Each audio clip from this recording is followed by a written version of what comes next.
Selamat ketemu lagi, saudara-saudara sekalian. Pada video kali ini saya akan menerangkan apa yang disebut dengan distribusi normal atau dalam bahasa Inggrisnya normal distribution.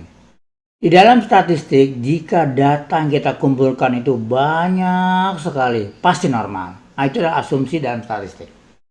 Katakanlah kita ingin mengumpulkan data tinggi orang sedunia. Pasti ada yang paling tinggi, pasti ada yang paling rendah.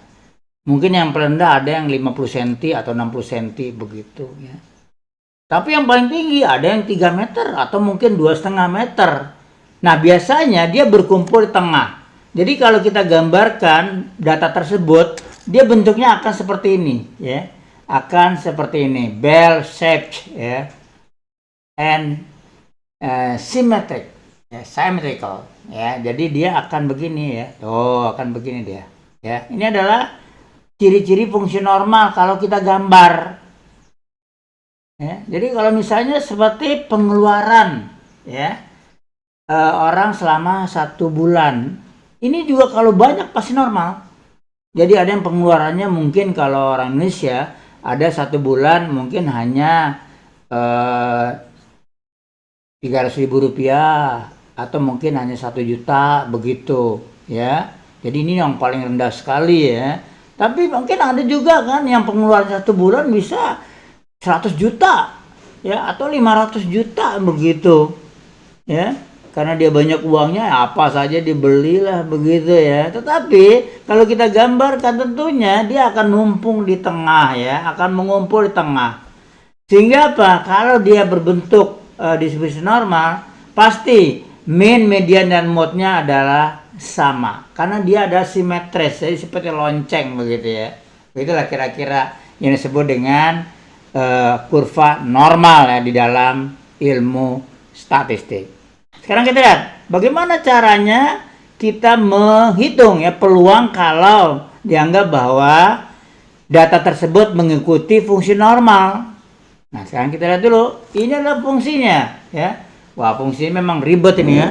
Fungsi X sama dengan 1 per sigma akar 2 pi E pangkat minus setengah dikali S minus mu C per sigma square atau kuadrat ya. Jadi sini adalah ada standar deviasi ya. Jadi ini deviasinya ini ada juga rata-rata juga ada ya, mean. Ya, ini adalah bentuk kurva normal. Sehingga kita lihat P ini adalah 3,14 ya, 22/7 kalau dulu ya. I adalah bilangan Napier ya gitu. Sigma adalah population standard deviation, sedangkan mu adalah population mean. X ada value of random variable, artinya X-nya adalah yaitu berapa X yang akan kita hitung peluangnya ya. Interval X-nya berapa begitu kira-kira ya. Jadi kalau misalnya digambar adalah seperti ini. Katakanlah ini ada kurva normal, ada C dan D ya. Nah, antara C dan D itu berapa sih peluangnya begitu. Nah, tentunya kalau kita gambarkan dalam bentuk matematik, dia adalah seperti ini. Ya, ini adalah datanya begitu. Lalu C ini adalah yang akan kita hitung berapa jumlahnya. Nah, kalau ini jumlah artinya ya. Ingat ya di dalam matematik ya, fungsi integral ya.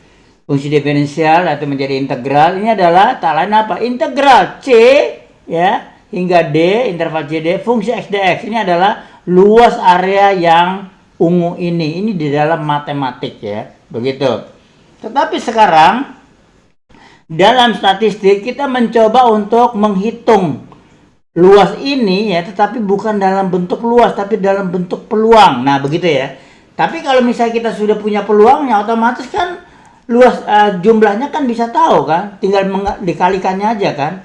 Katakanlah ini ada 1/10, lalu totalnya misalnya adalah 1.000 orang, ya berarti 1/10 kali 1.000 kan, berarti ini 100 orang begitu ya. Kalau peluangnya kita sudah tahu ya, wilayah interval antara C dan D, begitu logikanya seperti itu ya.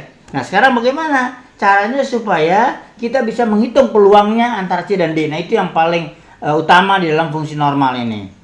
Sekarang kita balik lagi. Ya, ini adalah perbedaan antara beberapa bentuk fungsi normal. Ini semuanya fungsi normal ya. Tapi tentunya berbeda ya. Ada yang mean-nya besar, ada mean-nya yang kecil, ada yang standar deviasinya itu sama, ada yang berbeda ya. Ini adalah perbedaan antara mu dan sigma. Oke, sekarang kita lihat lagi. Nah, ini adalah salah satu cara ya menghitung berapa interval ya antara titik awal sampai titik akhir. Katakanlah di sini 0 sampai 1,96. Ya, tapi ini ingat, ini sudah dalam bentuk yang disebut dengan standardized normal ya. Jadi kurva normal yang sudah standarkan begitu. Jadi kalau sudah standar, maka dia akan dengan mudah mencarinya, yaitu dengan menggunakan tabel normal. Katakanlah di sini 0 sampai 196 ya. Berapa peluangnya yang warna ungu ini ya? Sigmanya 1. Kenapa sigma 1 mu 0? Karena sudah distandarkan. Kita lihat nanti bagaimana cara menstandarkannya. Sekarang kita cari dulu cara ngitung peluangnya. Ngitung peluangnya adalah tidak perlu dihitung dengan matematik. Integral nggak perlu lagi. Hilang itu integral. Kita cukup dengan melihat tabel. Kita lihat, ini tabel normal ya. Ini Z. Ini adalah 1,9 ya. 6. Nah ini dia ya. 1,96. Nah selnya ini adalah besarnya peluang ini gitu ya. 0,4750. Udah selesai kan. Jadi kita cukup mencari berapa mu-nya yang 0 ini sampai suatu titik tertentu, tapi nilai Z ya. Nah, dengan mudah kita bisa mencari di dalam tabel normal. Tabel normal bisa dicari di internet ya. Saudara tinggal search aja tabel normal, begitu nanti akan keluar tabel normal. Dengan mudah kita bisa melihat ya berapa peluangnya ya di bawah kurva normal tersebut dari 0 sampai titik tertentu. Begitu ya. Seperti ini ya. 0, 196. Nah, kita lihat ini 4750 kan. Nah, berarti peluangnya 4750. Kita lihat bagaimana cara menstandarkannya, itu yang paling penting. Cara menstandarkannya adalah yaitu dengan menggunakan rumus standar, yaitu sebagai berikut. Nah, ini dia. Ya, Z sama dengan X dikurang mu dibagi dengan sigma. Ini cara menstandarkannya. Jadi kalau kita data mentah kita ke dalam X ya. Semua data mentah kita dalam X ini gitu. Jadi belum dalam bentuk Z. Jadi masih dalam bentuk ini ya, yang sebelah kiri ini ya. Ini data mentah kita, ya. Nah, setelah kita lakukan hitung mu-nya, rata-ratanya berapa ya dari data kita, lalu sigmanya berapa, lalu kita hitung Z-nya. Nah, masing-masing X itu akan punya Z sendiri. X1, Z1, X2, Z2, X3, Z3 dan seterusnya ya.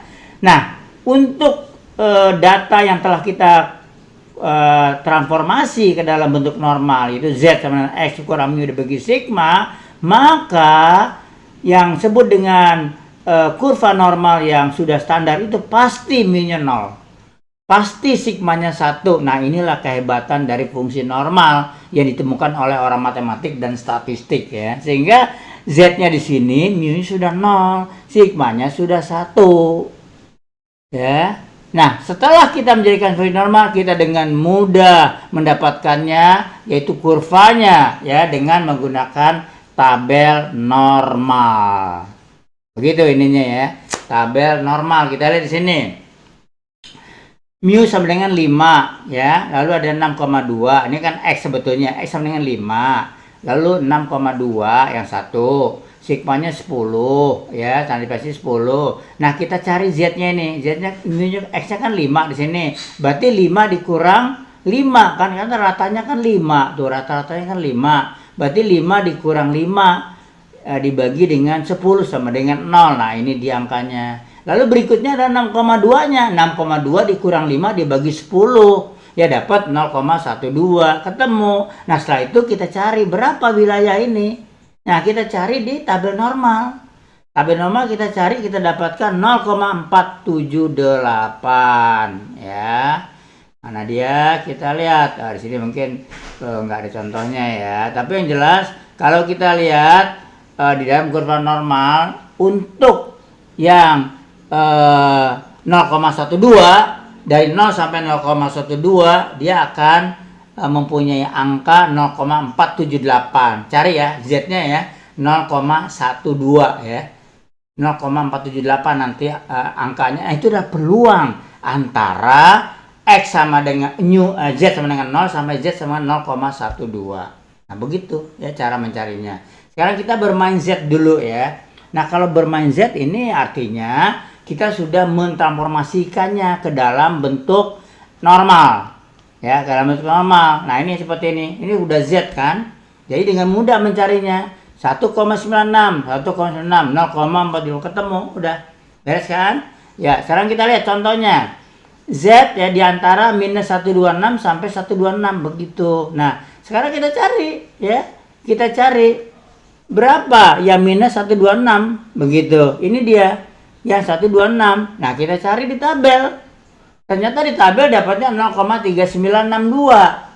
Ya, karena dia terletak antara minus 126 sampai Z 126 plus 126, maka kita jumlah gambarnya seperti ini.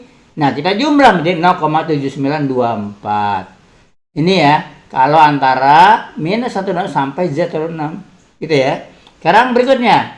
Z di atas 126. Berarti yang ini kan? Ini kan? Nah, untuk mencarinya bagaimana? Tentunya kita harus cari dulu yang dari 0 sampai 126. Begitu. Nah, setelah itu kita kurang gitu ya. Nah, sehingga kita dapatkan yaitu luas wilayah yang di warna purple-nya warna ungu ini adalah 0,500 dikurang 0,392 yaitu 0,1038. Begitu ya. Jadi tergantung, ini adalah matematika kecil aja ya. Apakah beradanya di mana begitu? Apakah sebelah kiri atau sebelah kanan atau tengah? Ya, tergantung dari bentuk letaknya Z ya yang akan kita dapatkan. Sekarang kita lihat lagi seperti ini. Ini adalah di antara min 278 sampai min 2,00 begitu. Tentunya di sini kita harus mencari dua angka. Yang pertama tentunya adalah angka 0 sampai min 278. Itu kita cari berapa peluangnya? 0,973 ya di tabel ya. Lalu antara 0 sampai minus 2.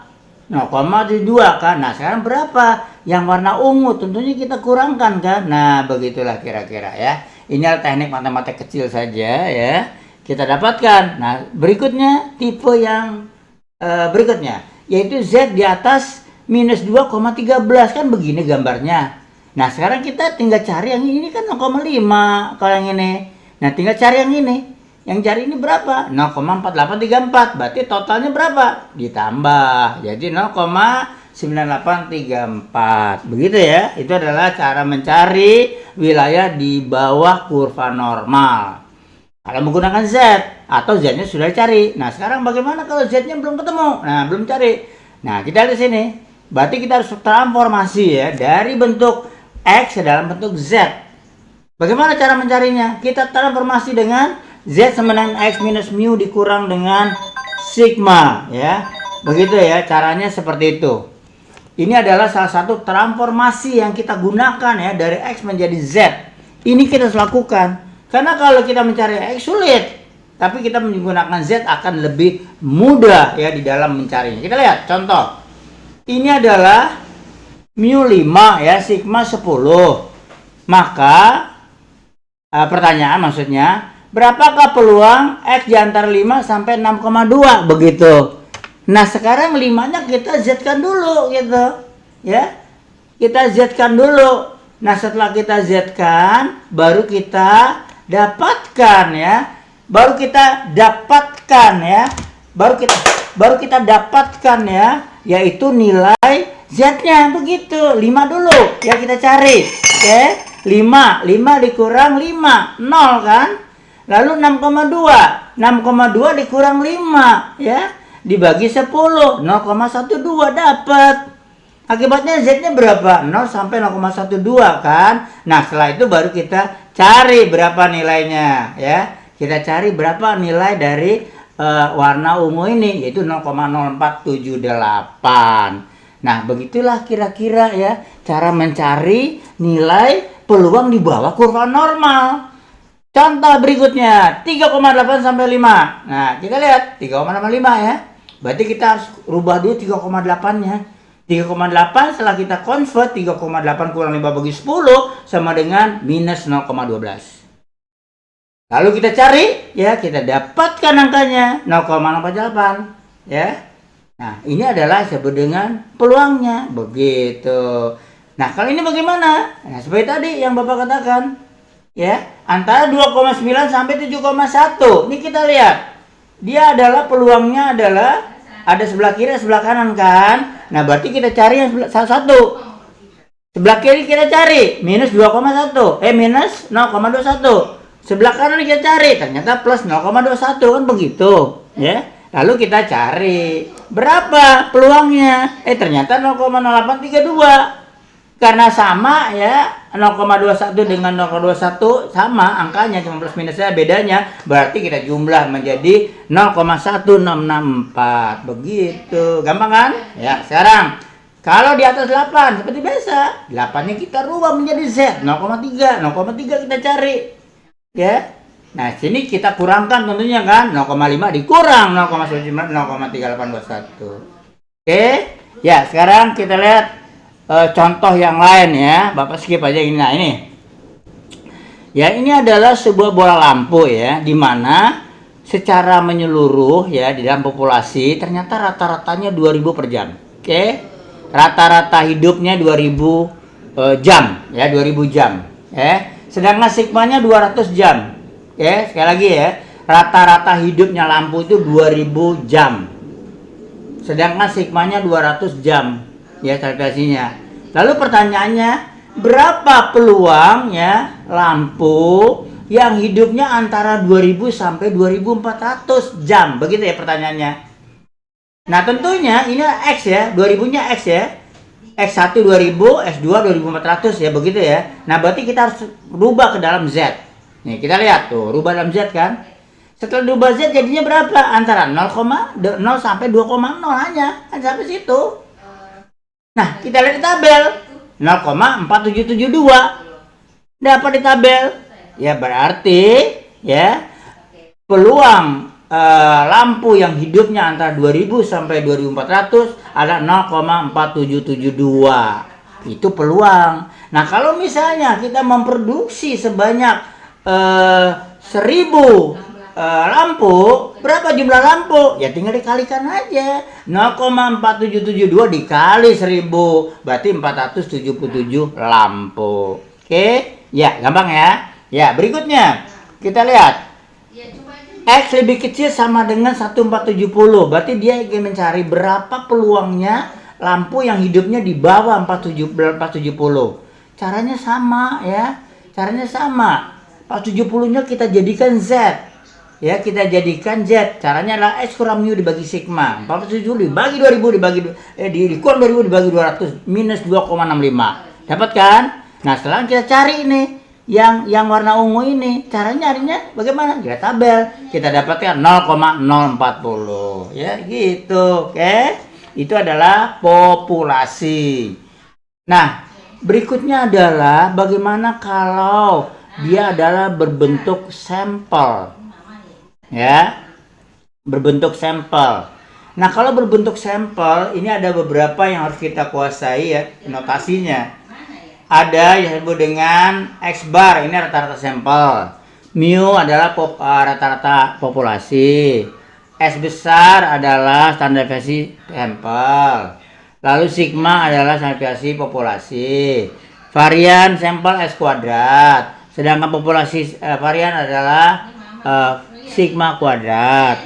Lalu binomial P cap dengan P ya. P cap itu adalah estimate ya. P adalah populasi. Oke, ya. Sekarang kita lihat. Ini contohnya ya. Ini perbedaannya apa antara sampel dengan populasi?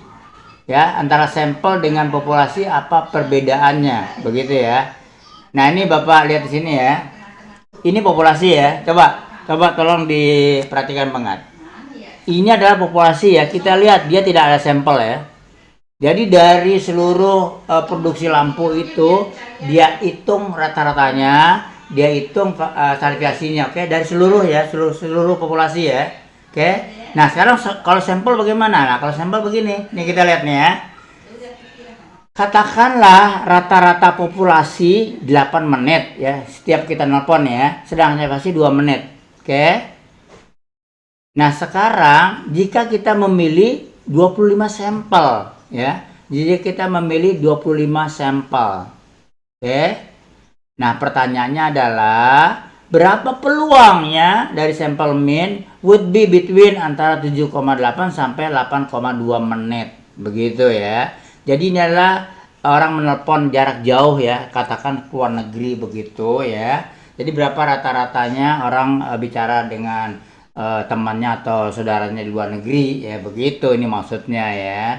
Jadi dari data yang diambil atau 25 orang ya, 25 orang yang nelpon gitu. Lalu kita hitung rata-ratanya lalu kita hitung standar deviasinya, begitu ya. Nah, dari sini kita bisa mendapatkan ya berapa sebetulnya peluang yang menelponnya di antara 7,8 sampai 8,2. Begitu ya. Sekarang kita lihat. Nah, kalau ini gimana? Kalau ini kan langsung populasi. Tidak ada sampel begini kan, ya itu bedanya ya. Nah sekarang bagaimana cara menghitungnya? Nah cara menghitungnya adalah ya rumusnya berbeda sedikit ya. Jadi Z-nya adalah X bar dikurang mu dibagi sigma per akar N. X bar ini rata-rata sampel ya, Kalau tadi kan 25 sampel, nah berarti rata-rata sampel itu. Sedangkan mu adalah populasi ya, sigma adalah populasi. N adalah sampel. Ingat ini ya notasi ini ya. Notasi ini jangan sampai salah ini ya. X bar-nya adalah rata-rata sampel ya. Sedangkan mu rata-rata populasi, sigma rata-rata populasi, sedangkan N kecilnya adalah jumlah sampel. Ingat ini ya. Jangan sampai salah paham ya. Jadi sesuai dengan tadi yang disampaikan ya. Nah ini ya. Ini harus paham ini ya gitu ya. Nah sekarang kita lihat contohnya langsung supaya bisa paham ya. Katakanlah seperti ini ya, seperti ini ya. Contohnya adalah nah ini ya contohnya ya. Katakanlah di sini dia punya mu 8 sigma 2 ya, ini populasi ya. Mu 8 sigma 2 ya, ingat sampelnya 25 berarti N nya 25 ya. Lalu bagaimana mencari Z nya? Nah Z nya begini ya, 7,8 ya dikurang 8 per 2 per akar 25. Ingat ya, 7,8 nya adalah yang akan kita hitung ya. Ini dia ya, antara 7,8 sampai 8,2. Ingat ini ya, ini ya. Sedangkan 8 nya adalah populasi ya, rata-rata populasi. Ingat, sedangkan 2 nya adalah standar deviasi sampel. Oke, diketahui ya. Jadi ini diketahui ya, 8 diketahui, 2 diketahui, oke. Sedangkan 25 juga diketahui jumlah sampel. Nah, kita dapatkan Z-nya 0,050. Sedangkan yang untuk 8,2 kita dapatkan juga 0,50, begitu. Nah, sehingga kita dapatkan nilai Z. Nah, kalau sudah kita dapatkan nilai Z, yaitu di antara 0 minus 0,5 sampai 0, plus 0,5 begini ya dalam bentuk Z. Nah, kalau sudah dalam bentuk Z, kan dengan mudah kita mencari peluangnya. Tinggal cari di tabel. Kita dapatkan 0,1915. Kita dapatkan yang satu juga sama. Kita jumlahkan ini 0,3830 ya. Nah, itulah cara mencari besarnya peluang ya. Karakteristik atau data di bawah kurva normal. Kita menggunakan sebut dengan standardized normal distribution. Nah, sampai di sini ya kuliah kita, dan mungkin Bapak bicaranya agak cepat ya, nanti diulang-ulang aja ya karena waktunya. Kalau Bapak bicaranya lambat-lambat nanti jadi lama ya videonya. Jadi dengarkannya berulang-ulang. Oke, sampai ketemu lagi di video berikutnya.